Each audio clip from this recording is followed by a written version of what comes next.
K. Morris, and you are about to embark on the next Pioneer Knowledge Services Because You Need to Know, a digital resource for you to listen to folks share their experience and knowledge around the field of knowledge management and nonprofit work.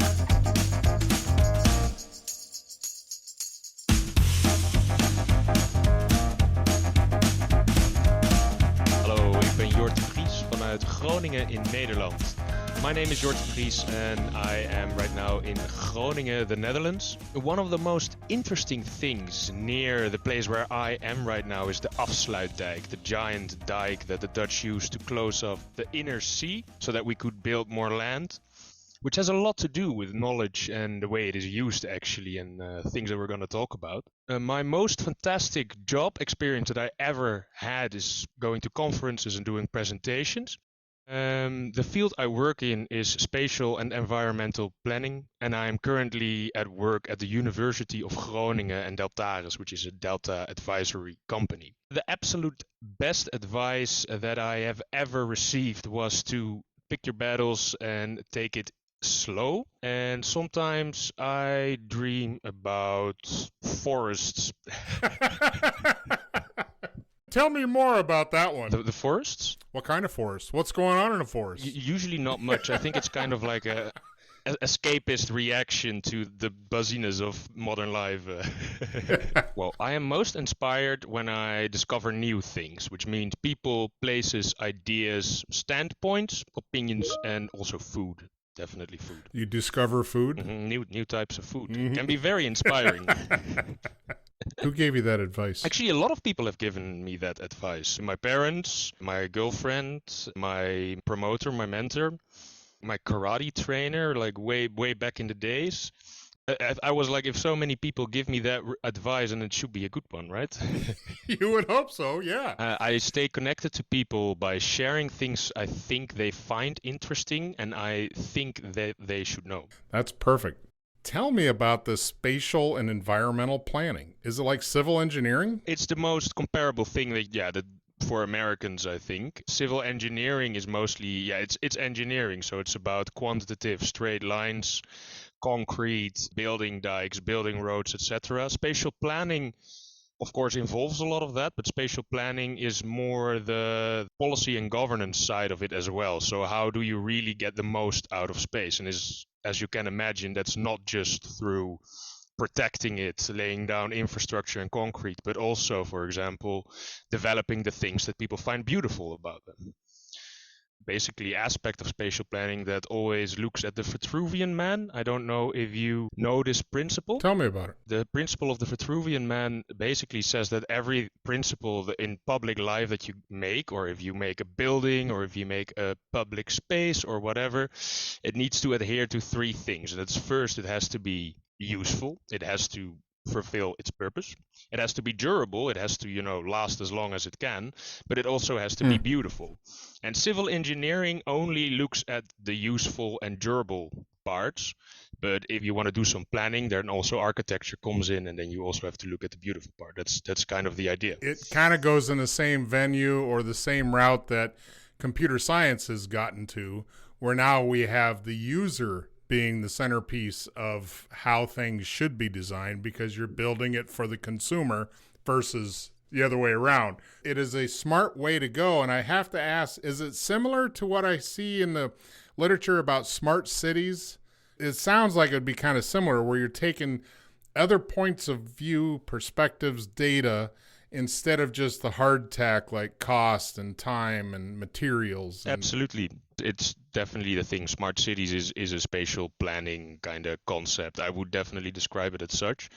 However, the smart city is also a lot about involving smart technology, AI, those kind of things, where spatial planning can also just be about, making the perfect playground for a small neighborhood, It's really overarching concept, whereas a lot of planning concepts in general tend to focus only on the city or only on the land. Because in the Netherlands there's so little space and everything is kind of connected, this is all kind of put into one discipline, let's say. I want to point to something. Forbes, August 18, 2023, published what are smart cities and why do we need them? Talking about that urbanism piece, and this is a quote from that article. Cities everywhere are growing and feeling the strain. Some 55% of the world's population lives in urban areas today, and that number is expected to reach 68% by 2050. Yeah. How does spatial planning, and I know you've got a specific focus, you're talking about maritime spatial planning. That's correct. Why don't we just draw that comparison from urban and go right into your focus, which is around maritime? Ooh, that is actually a little bit of a difficult step to make, because there's a lot of, like, in the academic community, there's a lot of critique on this. A lot of regular spatial planners think marine spatial planning is a little bit less superior in ways, also because there's less lines that you can draw. You can't dedicate every centimeter of the sea. So it's all a bit more vague and a lot less established. Okay. But that will of course come in due time. What you see a lot is the spatial planning, which as such not only focus on urban areas, but on the land in general. How can you best develop the land? How you can best use the land, not just for consumers, but for any public purpose. And there's a lot of principles involved there. And what happens a lot is that these planning principles that are used on land are translated directly to sea. And what marine spatial planning as a discipline on itself says is you can't do that, because maritime space is inherently so different from terrestrial space that you cannot try to govern it based on the same principles. Only if there's so many dynamic cycles at sea, think about tides, seasons, think about the thermo underlying streams. There's a lot of different dynamics at work at sea, which is why you have to look at it much more on a system base than on land. How is that going to benefit anybody? Right now, the fact that people are looking at this is because it is in crisis. Like, fish stocks are dying out, temperatures of the sea are rising. All of a sudden, we find out that we can't produce enough energy on land, whether that is through drilling or for fossil fuels or through solar, wind, and whatever. So we need more space, and we are branching out at sea because that's the only place where we have space. For example, in the Netherlands, but in America as well. Basically, the point of this is to allocate all the different activities that want to be performed at sea a good place in a way that they still function and work together as a whole, while not completely destroying the ecology. So could you kind of give me a picture of who are the players in this maritime space? I mean, who are the key interested parties? The key stakeholders are, of course, governments. They have, to a certain extent, they have responsibility about sea. Up until 12 nautical miles, it's entirely governments, and afterwards you have the exclusive economic zone that countries can also perform economic activities in. And right now in Europe, the biggest players at sea, of course, you have maritime transport, which is huge. Defense is very important. Fishing is getting less and less important. Why is that? Why? First of all, fish stocks are depleting, so there's less fish to be caught, because fishing is basically advancing less fast than the rest of the economy. I mean, you catch fish. We kind of perfected the huge trawlers a while ago. You're not going to get more production, only less, because the fish is gone. So it's becoming a smaller and smaller part of the economy, and also techniques for fish farming, other forms of seafood production which can be farmed, like seaweed or crustaceans or oysters or whatever, are also becoming better and better and more dominant. So there's also more produced fish pushing the competition. The difference between organic fish and just fish that are farmed to eat. Yeah, exactly. Let's talk about how knowledge is handled. What are the attitudes with some of these policymakers and key stakeholders in this spatial relationship? What are some of the attitudes you see in the knowledge flow or development? Well, in general, spatial planning got me thinking about knowledge and kind of pushed me into knowledge management to begin with, because spatial planning handles knowledge in a very interesting way. As I said, it's not just about urban, it's not just about rural, it's about all the space that there is. And if you want to do a spatial project, you want to integrate it so that all the users come out best, because that's the goal of spatial planning. Everybody puts as little water with the wine as possible. Everybody is mostly happy. Well, fully is never going to happen. But that means that if you're going to build a new dike, then you might as well build a new road on it as well, because it needs replacing, right? Otherwise, you have to reinvest again in 5 years. And if you do that, then we should also integrate that with the new houses we were planning to build in 7 years. Okay, so how are we then going to make sure these houses are connected to all the necessary infrastructure? Are they within so many kilometers of a hospital, which they legally have to be?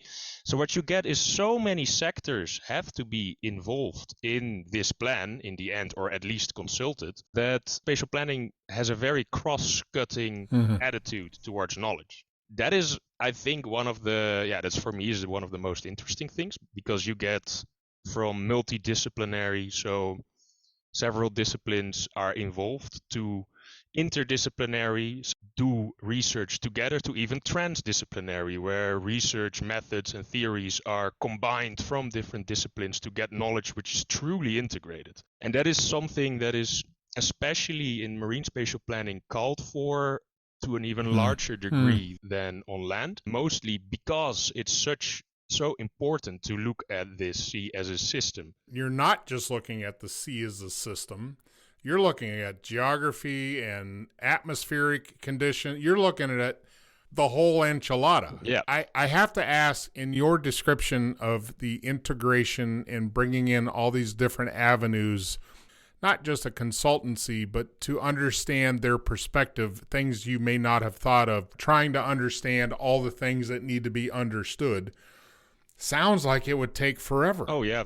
No, it never stops. It's like, so you were Yep. It's not easy. Yep. Okay. No, it never stops. It's like you were just talking about the whole enchilada, but that is the biophysical enchilada. And then you also have all the human activities and the social systems tied up into it. And as soon as we change the way that we change the sea, there will be different impacts, and we have to see what happens with that impact, etc., etc., etc. That's one of the biggest issues right now as well. In the North Sea, European Union together is planning to build about 10,000 wind turbines in the coming 20 years before 2050. And they're all as big as the Eiffel Tower. That's the best scenario, because if they're smaller, we're going to need even more. There is so much concrete going into the North Sea. We have no idea what will happen. So yeah, you're going to have to keep on seeing what it does, adapting to that, and kind of modeling through. Yeah, spatial planners always say, like, we would love to do a strategic plan, but in reality, it's always kind of a modeling through situation. Well, I can see your point to why knowledge and its handling are extremely important. How does AI fit into, because I would have to assume in a lot of this, you're almost at a level of predictability to look at things changed now or recent past and what the outcomes will be 10 years from now, or what the needs will be, or what the issues will be. In that structure, what kind of tool sets are they relying on to help them? Well, if you look at the physical and ecological scientists, it's mostly modeling right now. Okay. Because it's impossible to monitor everything that happens in the sea. And their AI doesn't really have a big role in it yet, simply because humans have not constructed models which are good enough. Basically, the models are still being adapted, scaled up, etc., etc. However, there is a little bit of a callback, like, hey, very nice with all these models, but we do have to keep on monitoring to see whether the models actually work, and that can be done strategically. But the main tool right now, I think, is modeling on the biophysical side. For example, the company that I work for, when we talk about the international planning part, they're making an online compendium in which you can see like a map of the sea, and whichever part of sea you click on, you can kind of see which laws apply to it. Ooh. Does any government have any future plan for it? And that is used to align the different marine spatial plans of European countries. There you have the tools for the real scientists and the tools for the planners are different, but they are extended into each other, of course. You're talking heavily into the realm of academics and people that are scientists, but is there room for economics? Yes, there is a very, very important need for economics here. Yeah, definitely. Okay. How does it fit in? Because it seems like there may be odds. There may be opposing forces here. Yeah, there's a lot. I mean, economics for me is people talking about value. economics is the reason that we're putting so many offshore wind farms and so many transport ships into the sea to begin with. So the issue is political and economical to begin with. And of course, economics can be used to attach value to certain activities at sea. But there is a big trap there, because economics will care a lot less about the ecological values than that they are actually worth. Because if we kill off all the, I don't know, left way swinging yellow fish, I'm not an ecologist, but if we kill all them and we don't know what it does, and then all the dolphins and porpoises die as well, then we're going to be very sad. But right now we simply can't see what it does, if you know what I mean. Well, and so that brings up a good point. Who's the sheriff? Who is the police of all this stuff, especially in international water?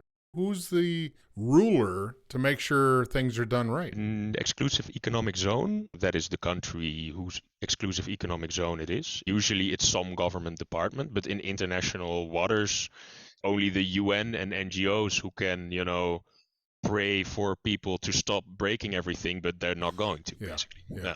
Do we have to get to that point? With the predictions of how many more people are going to be on the planet, all consuming stuff, how do we make this important enough that somebody takes charge and starts to enforce anything? We can't.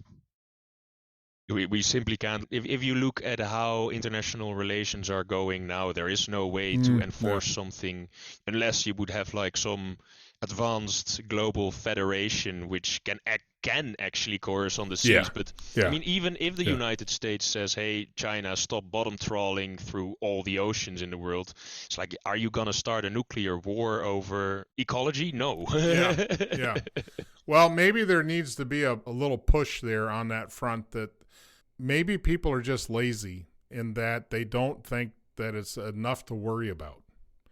Maybe they think, oh, you know what? By the time that's an issue, I'll be dead and gone. What do I care? That's true. Yeah, right? So how do you fight behaviors? Because one of the things that we talked about institutionalism and institutional theory.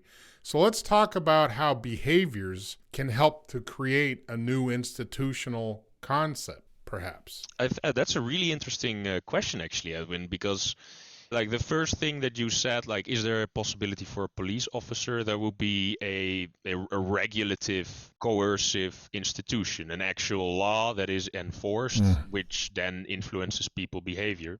However, the only way we can tackle this on a global level would be through a more normative or a more cognitive revolution almost of behavior. The only way to do this is to have actually everybody value the life in the sea and the potential uncertain benefits, and also the actual known certain benefits that it has for us as humans.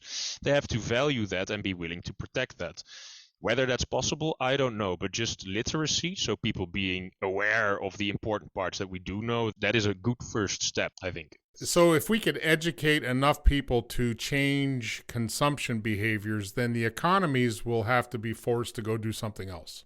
If everybody's eating the same fish at mass quantities, then that consumption level and the monetary gain is there. So if we can reduce consumption, then the monetary is not there, and they lose interest. That could be a way. Now, I just watched a thing around Mexico. I just watched a documentary about the oyster overconsumption. They do this trawling for oysters and the regulations that have been trying to be enforced. But until there is a sheriff, until there is somebody with some punitive, hey, you know what, that's going to cost you. Is it that hard of a thing to do? Do you really think it's that impossible to have a police force of some sort, policing effort, to help change or thwart bad behavior? I mean, is it totally impossible? No, it's not. I mean, within the exclusive economic zones, countries and governments are actually, totally allowed to also patrol there and stop people. Okay. If you, in the United Nations, make some kind of conference basically make a decision that worldwide this and this type of trawling are now forbidden, and you can attach a task force to that, and everybody agrees, which they're not going to, then that would be possible. Another way would also to be like the shaming that the Discovery Channel whale wars, that kind of stuff, that changes perceptions and it raises awareness and it changes behaviors for people. I totally get that. So I like that very much. Well, it's interesting. And do you feel that knowledge management, in what you perceive of it now, can really change in your domain what you think it can? I think it can definitely change a lot. Once again, like, I'm no expert on the global oceans, on international waters, and the way that I look at knowledge management, which is usually very much for like maintaining knowledge within an organization and making sure that it doesn't get lost. I really look at how does it get exchanged between organizations, between sectors, disciplines, and my main research is actually about how governments, policymakers, and researchers communicate about knowledge. First of all, traditional knowledge management, if that would be properly applied in the departments that do the policing already in the Netherlands, my God, that would save so much effort already. Because honestly, right now you really see, it's called Rijkswaterstaat, you really see that like these are the guys that built the famous Dutch waterworks, but they're getting old and now a new generation is coming up and they're actually struggling passing up all the knowledge. That is something where traditional knowledge management would help a lot in policing, planning, etc., these waters. But if you look at it in a broader way, that knowledge management can also mean the management of knowledge within like an entire system or within an entire sector or an entire spatial domain, then I think there's a lot more possibilities. Because if you understand why there are certain barriers and certain enablers in the communication about knowledge between whichever organization, then you can start making better processes. And then you can make sure that if a Dutch researcher has a finding, then a Norwegian policymaker will hear about it within a month and they will not have to fund the entire thing themselves, basically. It shortcuts and creates a synergy that could not any other way happen. Yeah. It gives opportunity for connection and action to be short-circuited, if you will, to make it quicker and faster and easier and less costly. Exactly. Because once again, we know so little about the sea that every little bit of knowledge and experience we have counts. Exactly, because you don't know what the value of anything is at this point. Yep. Your interrelation between this fish and that, and this and that, you don't know where the chain is connected. Yep. You just don't know. Well, what would you say in your area is the best country that's doing knowledge management, and why?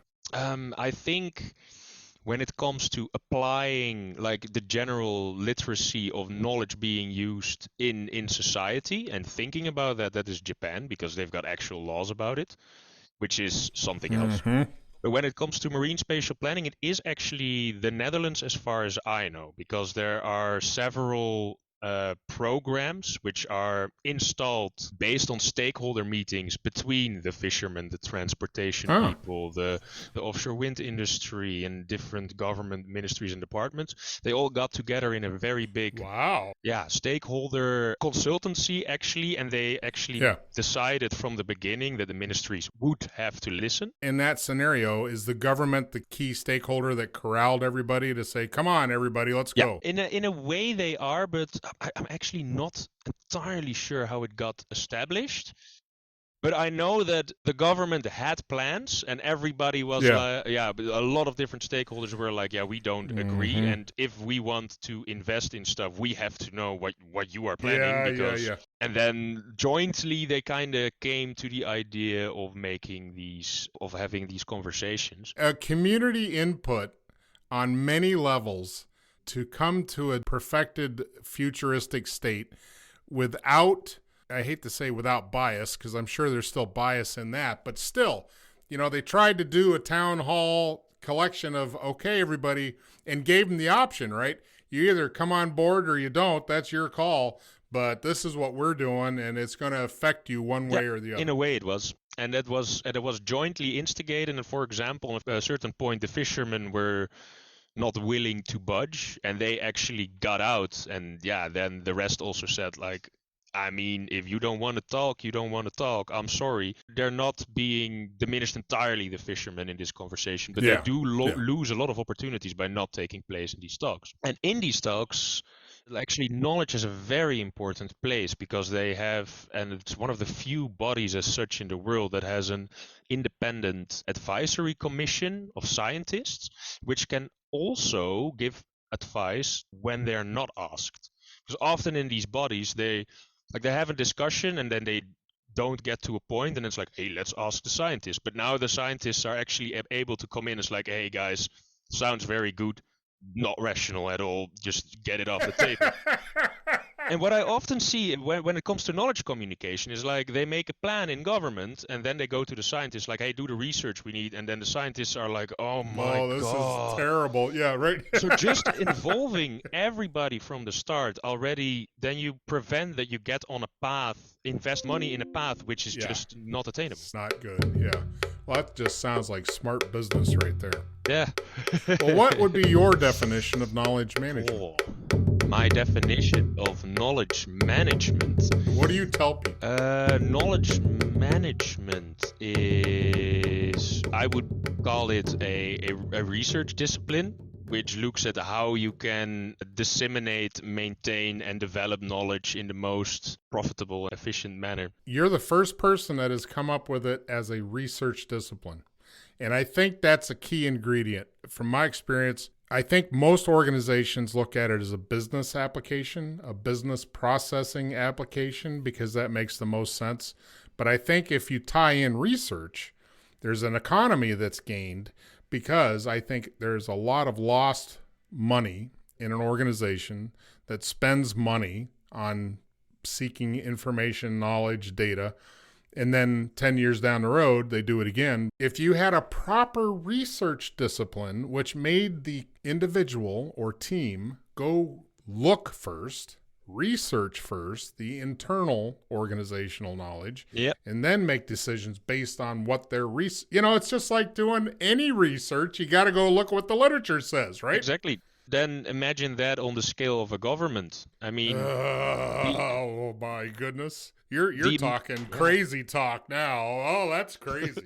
No, but it's like the millions that are spent on research that just end up in a drawer, and then 3 years later someone has commissioned someone to do the same research.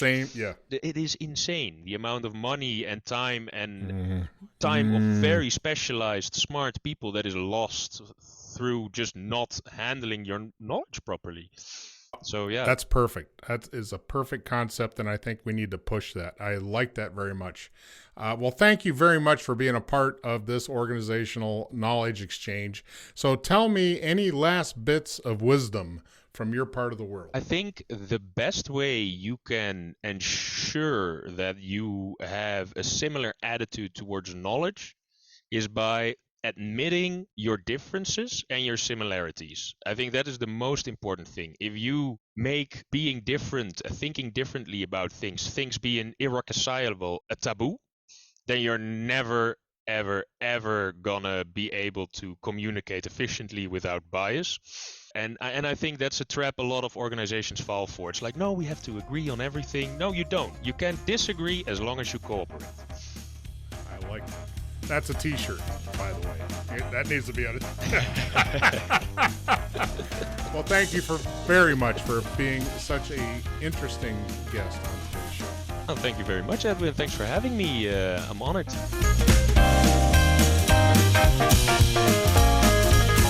Thank you for listening to Because You Need to Know, the Reference Podcast in Knowledge Management. My name is Soni Toneme. As an art administrator, Because You Need to Know has been my go-to podcast and has helped me hone my management skills. Please consider sponsoring the podcast with your business.